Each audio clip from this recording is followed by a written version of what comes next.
Hi, and welcome back to Football Made Simple.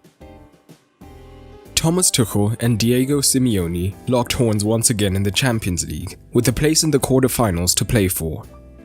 A tight first leg ended in a Chelsea win, meaning they came in with an away goal, potentially forcing Simeone's side to be more open.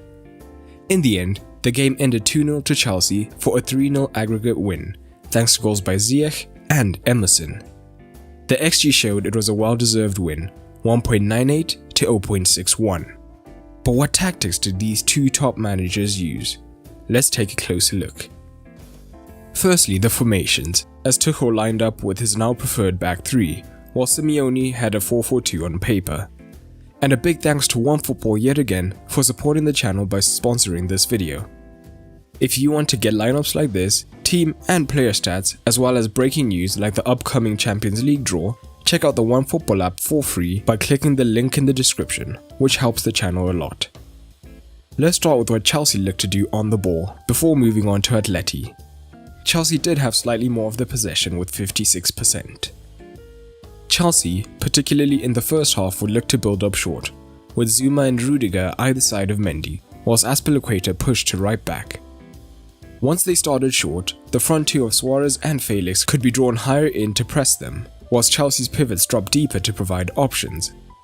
Atleti's own pivots could be caught in two minds, as Azpilicueta wide allowed James higher, and as a result, either Ziyech or Havertz could drop into the midfield.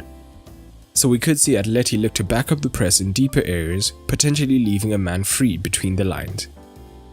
However, at times, the Atleti pivots would stay deeper, meaning their press would be easily broken with a pass into the pivots, with several Atleti men being taken out of the game, allowing Chelsea to advance.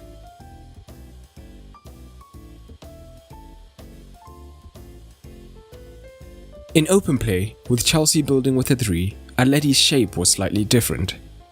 Suarez would initially be the presser, with Felix deeper sitting on a pivot in a modified 4-2-3-1 shape. At times, Llorente would tuck in and sit on the second pivot, which would allow Koke and Saul to sit deeper to monitor the constant rotating movements of Havertz and Ziyech.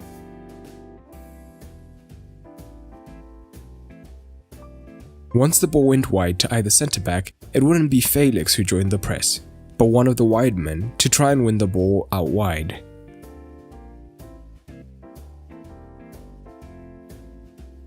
But this could at times create the angle for the ball infield, and in this match both Kovacic and Conte were crucial, always looking to receive the ball in these tight spaces. Once they did, both, although Kovacic in particular, would look to dribble past the pressure, which would mean that several Atleti men were taken out of the game. In fact, they completed the most dribbles on the pitch with 5 and 4, many of them in these deeper central areas.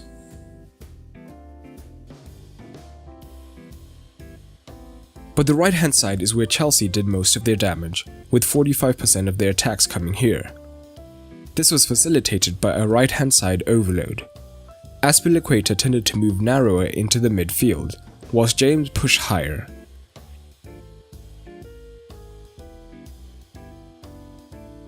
Crucially, Havertz and Ziyech did not split into the half spaces higher up, with Ziyech often in zone 14, with Havertz wider right to support James. Carrasco could at times be caught out higher up the pitch, but even when he did drop deeper, Atleti were outnumbered here, and the three would combine to get a runner in down the right, often Reece James. In fact, James ended with 11 attempted crosses, although that includes set pieces.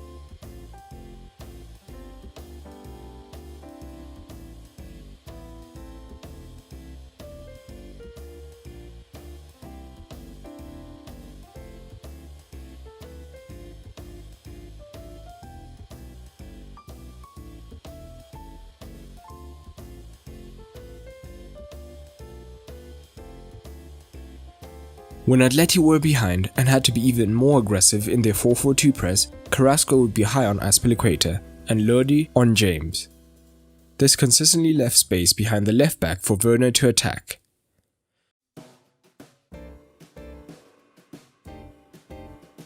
Crucially, with Felix deeper tracking Conte, Atleti had no pace in the transition, meaning that Chelsea could afford to push their line higher. But what did Atleti do in more settled possession, and how did Chelsea take advantage of this? When Atleti looked to build short in this shape, Tuchel's impressive pressing shape nullified this. Havertz and Werner would form a front two ready to press the centre-backs, while Ziyech moved central to cover the deepest pivot. Both Alonso and James would be primed ready to cover the distance if the ball went out to a fullback, with the back three spreading wider to cover Atleti's front three.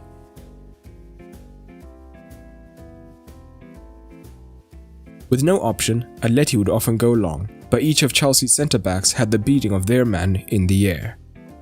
Higher up, Atleti did occasionally find some joy attacking down the right. This was usually through Marco Llorente tucking in centrally, dragging a man in, which allowed Trippier to overlap into the space created, from where he could look for the cross.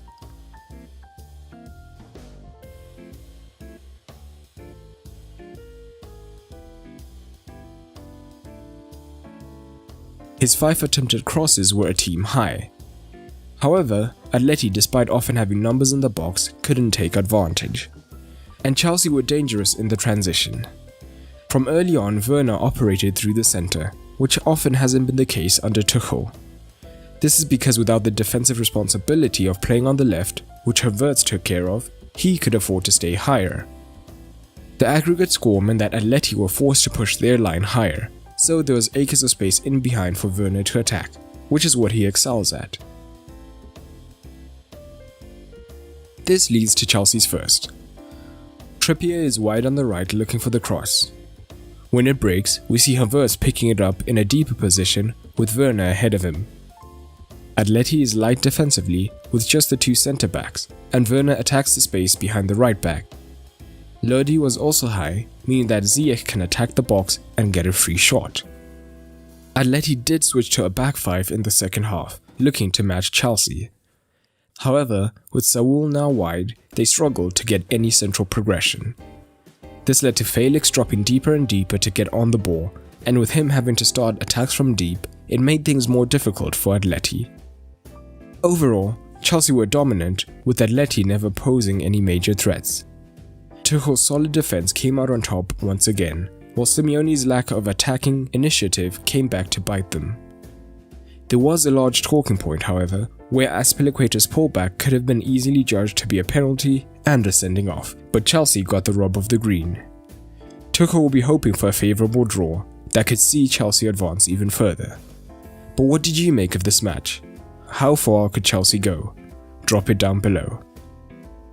A quick shout out to my Patreons for helping to make this video possible.